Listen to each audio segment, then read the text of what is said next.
Hello friends. இன்னைக்கு நம்ம ஒளிபரப்புல த psychology of money புத்தகத்தை பற்றிய முக்கிய சாராம்சத்தை பத்தி பார்க்க இருக்கிறோம். மார்கன் ஹவுஸில் எழுதிய இந்த புத்தகம் மக்கள் பணத்தை பத்தி எப்படி திங்க் பண்றாங்க மற்றும் எப்படி தொடர்பு கொள்றாங்க அப்படின்ற விஷயத்த கொடுக்குது. ஃபினான்ஷியல் சக்சஸ்ங்கிறது நாலேஜ் மற்றும் ஸ்கில்லை மட்டும் பேஸ் பண்ணி இல்லாம பிஹேவியரால இன்ஃப்ளூயன்ஸ் செய்யப்படுதுங்கிறத இந்த புத்தகம் வலியுறுத்துது. பணத்தை பத்தி நாம எடுக்கக்கூடிய டெசிஷன்ஸ் எப்படி எமோஷன்ஸ், பயாசஸ் மற்றும் பர்சனல் எக்ஸ்பீரியன்ஸால இம்பாக்ட் செய்யப்படுதுங்கிறத psychological principles, real world examples மற்றும் ஹிஸ்டாரிக்கல் இன்சைட்ஸ் மூலயமா இந்த புத்தகத்துல விவரிக்கிறாரு. வாங்க இப்ப இந்த புத்தகத்துடைய மெயின் கண்டென்ட்டை பார்க்கலாம். முதல்ல the role of luck and risk. Financial அவுட்கம்ங்கிறது மோஸ்டா லக், ரிஸ்க் மற்றும் ஒருவருடைய கட்டுப்பாட்டுக்கு அப்பாற்பட்ட சூழ்நிலைகளை பொறுத்ததுன்னு ஹவுசல் சொல்றாரு. இந்த கண்டென்ட்டுடைய கீ டேக்அவேன்றது சக்சஸ் இன் மணின்றது எப்போதும் ஹார்ட் ஒர்க் இல்லைனா இன்டெலிஜென்ஸை ரிஃப்ளெக்ட் பண்ணக்கூடியது கிடையாது. சில சமயங்கள்ல ரைட் பிளேஸ்ல ரைட் டைம்ல இருப்பதின் விளைவுன்றத இந்த ஆத்தர் விவரிக்கிறாரு. இதுக்கு உதாரணமா டெக் ஸ்டார்ட் அப்ல இன்வெஸ்ட் பண்ணணும்னு டிசைட் பண்ணி முதலீடு செய்யற இன்வெஸ்டருக்கு தரோ ரிசர்ச் மற்றும் சவுண்ட் இன்வெஸ்ட்மெண்ட் ஸ்ட்ராட்டஜி குரூஷியலா இருந்தாலும் எக்ஸ்டர்னல் ஃபேக்டர்ஸான மார்க்கெட் ட்ரெண்ட்ஸ், எக்கனாமிக் கண்டிஷன்ஸ் மற்றும் குளோபல் ஈவெண்ட்ஸ் ஸ்டார்ட் அப் உடைய சக்சஸை சிக்னிஃபிகண்டா இம்பாக்ட் பண்ணலாம். குறிப்பா அன்எக்ஸ்பெக்டட் டெக்னாலஜிக்கல் பிரேக் த்ரூ இல்லனா sudden market crash promising investment டெசிஷன்ஸை ஓவர் நைட்ல ஃபினான்ஷியல் லாசஸா மாத்தலாம். இந்த அன்பிரிடிக்டபிலிட்டிங்கிறது ஒருவருடைய பொட்டன்ஷியல் இன்வெஸ்ட்மெண்ட் ஸ்கில்லையும் தாண்டி லக்குன்றது ஃபினான்ஷியல் அவுட்கம்ஸை நிர்ணயிக்கக்கூடிய அளவுகோலாக செயல்படுதுங்கிறத குறிக்குது. இன்னொரு ஸ்டோரியில ஹெட்ஜ் ஃபண்ட் மேனேஜர் ஒவ்வொரு டெக்கேட்ல ரிமார்க்கபிள் ரிட்டர்ன்ஸை அச்சீவ் பண்றாரு. அவருடைய ஸ்ட்ராட்டஜி டீப் அனாலிசிஸ் மற்றும் ரிஸ்க் மேனேஜ்மெண்ட்டை பேஸ் பண்ணி இருந்தாலும் அந்த குறிப்பிட்ட காலகட்டத்தில் ஏற்பட்ட மார்க்கெட் ரேலிஸ் மற்றும் ஃபேவரபிள் ரெகுலேட்டரி சேஞ்சஸ் அந்த ஃபண்டுடைய பர்ஃபார்மன்ஸை கணிசமாக உயர்த்தியது பின்னாடி தெரிய வந்தது. இந்த சினாரியோக்கு மாறாக இன்னொரு மேனேஜர் இதே ஸ்ட்ராட்டஜியை பயன்படுத்துறாரு. ஆனா அட்வர்ஸ் மார்க்கெட் கண்டிஷனை ஃபேஸ் பண்றாருங்கிறது அந்த ஃபண்டோடைய பர்ஃபார்மன்ஸை பாதிச்சது. இன்வெஸ்டர்ஸ் விஷனரி ஆண்டர்பிரீனியர்ஸை சந்திச்சு டிஸ்கஸ் பண்றது சக்சஸ்ஃபுல்லான பார்ட்னர்ஷிப்புக்கு வழிவகுக்குது.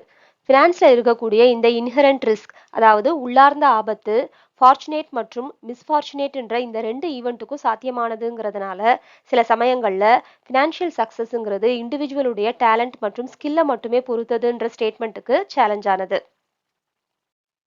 ரெண்டாவதா the importance of behaviour over knowledge. Financial சக்சஸ்ங்கிறது மக்களுக்கு எவ்வளவு தெரிஞ்சிருக்கிறதுங்கிறத விட அவங்களுடைய பிஹேவியரை பொறுத்தது. இன்டெலிஜென்ஸ் இல்லைனா அட்வான்ஸ்டு ஃபினான்ஷியல் நாலேஜை விட செல்ஃப் டிசிப்ளின், பேஷன்ஸ் மற்றும் எமோஷனல் கண்ட்ரோல் போன்ற குணாதிசயங்கள் மிகவும் முக்கியம்னு இந்த புக்கோடைய ஆத்தர் சொல்றாரு. செல்ஃப் டிசிப்ளின்றது மார்க்கெட் வாலட்டாலிட்டியில் கூட அவங்களுடைய ஃபினான்ஷியல் பிளான்ஸை ஃபாலோ பண்ணக்கூடிய தன்மையை கொடுக்குது. எக்ஸாம்பிளுக்கு ஒவ்வொரு மாதமும் தன்னுடைய ரிட்டையர்மெண்ட் அக்கௌண்ட்டுக்கு முறையாக கான்ட்ரிபியூட் பண்ணுற டிசிப்ளின்ட் இன்வெஸ்டருடைய சினாரியோவை கவனிச்சா மார்க்கெட் டவுன் டர்னில் ஃபண்டை வித்ட்ரா பண்ணக்கூடிய டெம்டேஷன் இருந்தாலும் இந்த நபர் கன்சிஸ்டண்ட்டாக மெயின்டைன் பண்ணுறது இறுதியில் சப்ஸ்டான்ஷியல் நெஸ்ட் எக்கை பில் பண்ணிச்சு. மாறாக ஈக்குவலி நாலேஜபிள் இன்வெஸ்டர் மார்க்கெட், அதாவது சந்தை போக்குக்கு தகுந்த மாதிரி தன்னுடைய இன்வெஸ்ட்மெண்ட்டை மாற்றி அமைச்சவருக்கு இறுதியில லெஸ் வெல்த் அவுட்கம்மா வந்தது. இந்த சினாரியோ டிசிப்ளின் என்ற குணாதிசயம் எப்படி சக்சஸ்ஃபுல்லான ஃபினான்ஷியல் அவுட்கமுக்கு இம்பார்ட்டன்ட்ன்றதை வலியுறுத்துது. எமோஷனல் கண்ட்ரோல்ன்றது சக்சஸ்ஃபுல் இன்வெஸ்டர்ஸை டிஃபரன்ஷியேட் பண்ணக்கூடிய தன்மை கொண்டது. மார்க்கெட் ஃப்ளக்சுவேஷன்ஸ் போது எமோஷன்ஸை மெயின்டைன் பண்ற அந்த அபிலிட்டி அடிக்கடி நிதி அழிவுகளுக்கு வழிவகுக்கிற மனக்கிளர்ச்சியான முடிவுகளை தடுக்க உதவுது. மார்க்கெட் டிப்ல பேனிக் ஆகி தன்னுடைய ஹோல்டிங்ஸை விற்கிற இன்வெஸ்டர்ஸ் ஃபியர், அதாவது பயத்தால தள்ளப்பட்டு எடுக்கிற ரேஷ் டெசிஷன்ஸ் பொட்டன்ஷியல் ஃபியூச்சர் கெயின்ஸை எலிமினேட் பண்றது மட்டும் இல்லாம எமோஷனல் இன்வெஸ்டர்ஸ் உடைய அபாயத்தை எடுத்துக்காட்டுது. மாறாக கொந்தளிப்பான காலகட்டங்கள்ல காமா இருந்தவங்க பெரும்பாலும் மார்க்கெட் ரீபவுண்ட் ஆகும்போது ரெக்கவர் ஆனது மட்டும் இல்லாம நல்ல கெயின்ஸை நோக்கி பயணித்தாங்க. சுருக்கமா சொல்லணும்னா பிஹேவியர் மற்றும் ஃபினான்ஷியல் சக்சஸுக்குள்ள தொடர்பு ஆழமானது. செல்ஃப் டிசிப்ளின், எமோஷனல் ரெசிலன்ஸ் மற்றும் தாட்ஃபுல் அப்ரோச்சோட டெசிஷன் எடுக்கக்கூடிய இண்டிவிஜுவல்ஸ் உடைய ஃபினான்ஷியல் சக்சஸ் நாலேஜ் இல்லைனா இன்டெலிஜென்ஸை மட்டும் சார்ந்து இருக்கக்கூடிய இன்வெஸ்டர்ஸ் உடைய அவுட்கம்ஸை விட சிறந்தது. இந்த புக்குடைய மூணாவது கண்டென்ட்டா long term thinking and compounding சொல்லப்படுது. இந்த புத்தகத்துல குறிப்பிடப்படுற one of the core idea power of compounding மற்றும் லாங் டேர்ம் திங்கிங்.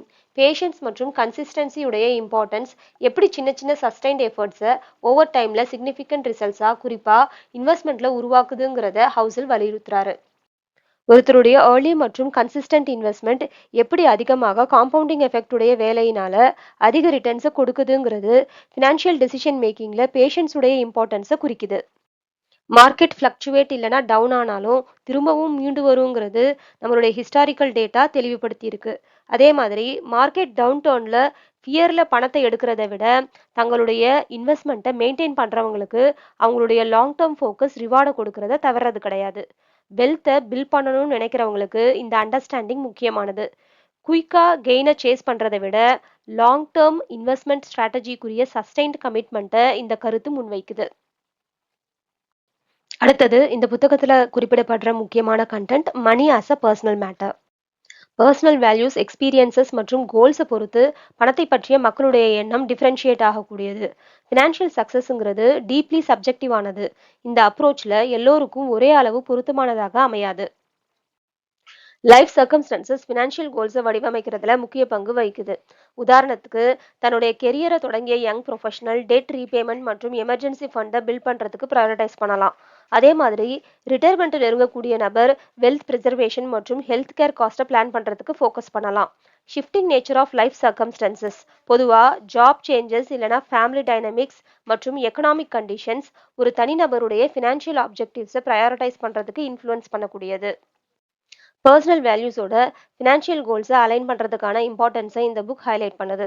இதுக்கு வெல்த்தை பில்ட் பண்ண நினைத்த ஒரு நபர் அவருடைய பேஷனான என்வாயர்மெண்ட் சஸ்டைனபிலிட்டியோட அதை இணைத்து பார்த்து தெளிவுபடுத்தி அவருடைய ஃபினான்ஷியல் கோல்ஸை ரீஸ்ட்ரக்சர் பண்ணி எக்கோ ஃப்ரெண்ட்லி இன்வெஸ்ட்மெண்ட்டை ரீஅலைன் பண்ணது ஃபினான்ஷியல் சக்ஸஸை தாண்டி சென்ஸ் ஆஃப் ஃபுல்ஃபில்மெண்ட்டை அவருக்கு கொடுத்ததுன்ற சினாரியோவை இந்த புக்குடைய ஆத்தர் எடுத்துரைக்கிறாரு.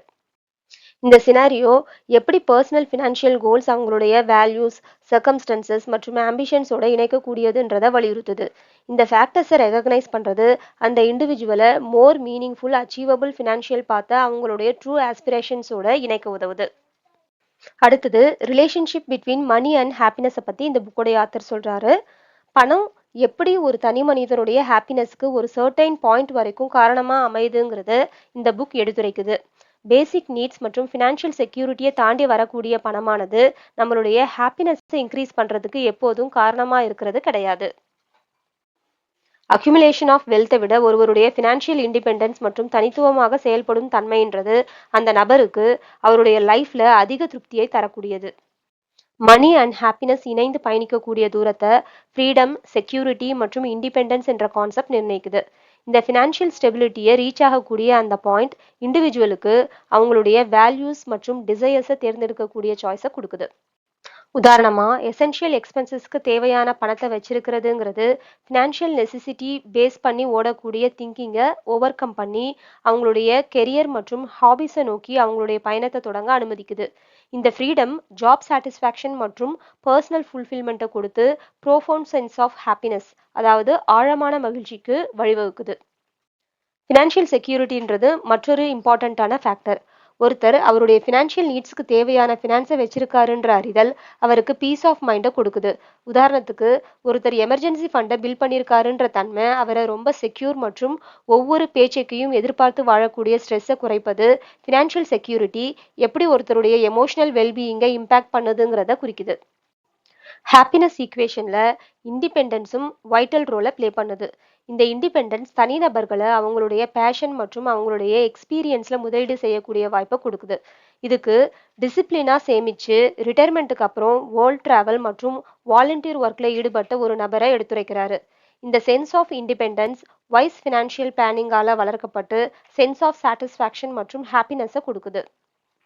அல்டிமேட்டா பணம் சர்டைன் எக்ஸ்டென்ட் வரைக்கும் ஹாப்பினஸை கொடுக்கக்கூடியதா இருந்தாலும் வாய்ஸ் ஃபினான்ஷியல் பிளானிங் உண்மையான மனநிறைவை கொடுக்கக்கூடிய ஃப்ரீடம், செக்யூரிட்டி மற்றும் இண்டிபெண்டன்ஸுக்கு காரணங்கிறத அங்கீகரிக்கிறது அவசியம்.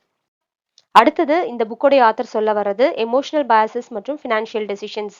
ஃபினான்ஷியல் டெசிஷன்ஸை எடுக்கும்போது மக்கள் கிரீட், ஃபியர் மற்றும் ஓவர் கான்ஃபிடன்ஸ் போன்ற எமோஷன்ஸ்க்கு இம்பாக்ட் தராங்க. இந்த எமோஷன்ஸை ரெகக்னைஸ் பண்ணி மேனேஜ் பண்ணுறது பெட்டர் மணி மேனேஜ்மெண்ட்டுக்கு முக்கியமானது. ஓவர் கான்ஃபிடன்ஸ்ன்றது இன்வெஸ்டர்ஸ் அவங்களுடைய நாலேஜ் மற்றும் எபிலிட்டிஸை ஓவர் எஸ்டிமேட் பண்ணக்கூடிய காமன் பயாஸ். இது தேவையில்லாத ரிஸ்க் இல்லைனா உறுதியான உணர்வின் அடிப்படையில் மனக்கிளர்ச்சியான முடிவுகளை எடுக்க வழிவகுக்குது. மார்க்கெட்டில் கன்சிஸ்டண்ட்டாக அவுட் பர்ஃபார்ம் பண்ணக்கூடிய ட்ரேடர் ஓவர் கான்ஃபிடென்ஸில் ஃபியூச்சர் மூமெண்ட்ஸை அக்யூரேட்டாக கணிக்க முடியும்னு போதுமான ரிசர்ச் இல்லாமல் ஒரே ஷேரில் அதிக அளவில் செய்யக்கூடிய இன்வெஸ்ட்மெண்ட் இறுதியில் மார்க்கெட்டுடைய அன்எக்ஸ்பெக்டட் ஷிஃப்ட்ஸ் காரணமாக சப்ஸ்டான்ஷியல் லாஸஸை சந்திக்கிறத எடுத்துரைக்கிறாரு. இப்படி ஓவர் கான்ஃபிடென்ஸ் எப்படி ஒரு கம்பெனியுடைய டிக்ளைனிங் பர்ஃபார்மன்ஸ் உடைய வார்னிங் சிக்னல்ஸை புறக்கணித்து பெரிய லாஸஸுக்கு கொண்டு போகுதுன்றத விளக்குறாரு. ஃபியர் மற்றொரு பவர்ஃபுல் எமோஷனல் பயாஸ். இந்த எமோஷன் லாங் டேர்ம் ஃபினான்ஷியல் கோல்ஸை குறைமதிப்புக்கு உட்படுத்தக்கூடிய தூண்டுதலான செயல்களை ட்ரிகர் பண்ணக்கூடியது. மார்க்கெட் டவுன் டர்னில் இன்வெஸ்டர்ஸை பேனிக் ஆக்கி சேல் பண்ணக்கூடிய தூண்டுதலாக அமைஞ்சு வாலட்டாலிட்டியில் ஹோல்ட் பண்ணுறதுக்கு மாறாக லாஸஸை நோக்கி டிரைவ் பண்ணக்கூடியது. கிரீட்ன்றது ஈக்குவலி தீங்கு விளைவிக்கக்கூடிய எமோஷன். இது குயிக் ரிட்டர்ன்ஸை ஏர்ன் பண்ணணுன்ற ஒரு பேராசை வெளிப்பாடாக அமையுது. இது இன்வெஸ்டர்ஸை ஹை ரிஸ்க் ஆப்பர்ச்சுனிட்டிஸ் இல்லைனா ஸ்பெகுலேட்டிவ் இன்வெஸ்ட்மெண்ட்டுக்கு டிரைவ் பண்ணி ஃபண்டமெண்டல் பிரின்சிபிள்ஸான டைவர்சிஃபிகேஷன் மற்றும் ரிஸ்க் மேனேஜ்மெண்ட்டை இக்னோர் செய்ய வைக்குது. விரைவாக அதிக அளவில் ஏர்ன் பண்ணணும்னு நினைத்த ஒரு நபர் கிரிப்டோ கரன்சியில் அதிக அளவில் முதலீடு செஞ்சு மார்க்கெட் கரெக்ட் ஆகும்போது அதிமோசமான லாஸஸை சந்தித்த ஒரு உதாரணத்தை ஆத்தர் இதுக்கு எடுத்துக்காட்டுறாரு. சுருக்கமா ஓவர் கான்ஃபிடென்ஸ், ஃபியர் மற்றும் கிரீட் போன்ற எமோஷனல் பயாசஸை ரெகக்னைஸ் பண்ணி அண்டர்ஸ்டாண்ட் பண்ணுறது இண்டிவிஜுவலுடைய ஃபினான்ஸை எஃபெக்டிவாக மேனேஜ் பண்ணக்கூடிய அபிலிட்டியை சிக்னிஃபிகண்ட்டாக இன்க்ரீஸ் பண்ணுது. இந்த எமோஷனல் பயாஸ் பற்றிய அவேர்னஸை கல்டிவேட் பண்ணுறதன் மூலம் ரேஷனல் மற்றும் இன்ஃபார்ம்டு டெசிஷன்ஸை அவங்களுடைய லாங் டேர்ம் ஃபினான்ஷியல் கோல்ஸோட அலைன் ஆகக்கூடிய வகையில் செயல்படுத்த முடியும். கடைசியாக சொல்லப்படுற content the value of humility and adaptability. ஃபியூச்சர்ன்றது நிச்சயமற்றதுன்றத மனசுல வச்சு நம்மளுக்கு தேவைன்னு நினைக்கிறத விட அதிகமாக சேமிப்பதன் மூலமும் அதுக்கு தகுந்த மாதிரி ஸ்ட்ராட்டஜிஸை மாற்றி அமைக்கவும் தயாரா இருக்கிறது முக்கியம். வெல்த்ன்றது நிலையற்றது. அன்எக்ஸ்பெக்டட் லைஃப் ஈவெண்ட்ஸ் ஒருத்தருடைய ஃபினான்ஷியல் லேண்ட்ஸ்கேப்பை ஒரு நொடியில மாத்திடலாம். இந்த சூழ்நிலைகள்ல ஹம்பிளிங் அவேர்னஸ், அதாவது தாழ்மையான விழிப்புணர்வு தனிநபர்களை விழிப்புடன் மாற்றி அமைக்க ஊக்குவிக்குது.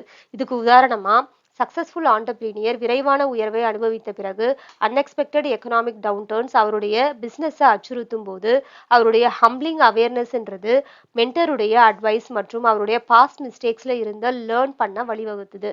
அவருடைய இந்த வில்லிங்னஸ் ஆஃப் அக்னாலேஜ்மெண்ட் அவருடைய பிஸ்னஸை காப்பாற்றினது மட்டும் இல்லாமல் அவருடைய கம்யூனிட்டியில டீப்பர் ரிலேஷன்ஷிப் மற்றும் ட்ரஸ்ட்டை உருவாக்கியதுன்ற எடுத்துக்காட்டை விளக்குறாரு. ஹியூமிலிட்டின்றது ஃபினான்ஷியல் சக்ஸஸில் வரக்கூடிய ப்ரைடு, அதாவது பெருமையின் ஆபத்துகளை தணிக்கக்கூடியது. பல வெல்தி இண்டிவிஜுவல்ஸ் உடைய ஓவர் கான்ஃபிடென்ஸ் பொறுப்பற்ற டெசிஷன்ஸ்க்கு வழிவகுக்குது. புவர் ஸ்பெகுலேட்டிவ் சாய்ஸஸ் மூலயமா தனது செல்வத்தின் கணிசமான பகுதியை இழந்த பிரபல முதலீட்டாளருடைய கதை இந்த அபாயத்தை எடுத்துக்காட்டுது. அவருடைய ஆரம்ப வெற்றியானது வெல்ல முடியாத உணர்வை வளர்த்து மார்க்கெட் காம்ப்ளெக்சிட்டியில அவரை குருடாக்கியது. மாறாக ஹம்பிள் பெர்ஸ்பெக்டிவை மெயின்டைன் பண்ணவங்க அவங்களுடைய கண்டினியூஸ் லேர்னிங் மற்றும் ரிஸ்க் அசஸ்மெண்ட் மூலயமா அவங்களுடைய ஃபினான்ஷியல் வெல்பீயிங்கை சேஃப்கார்ட் பண்ண முடிஞ்சது. மனத்தாழ்மைன்றது தனிப்பட்ட நபரின் வாழ்க்கை பயணத்துக்கு பிறகும் நீளக்கூடியது.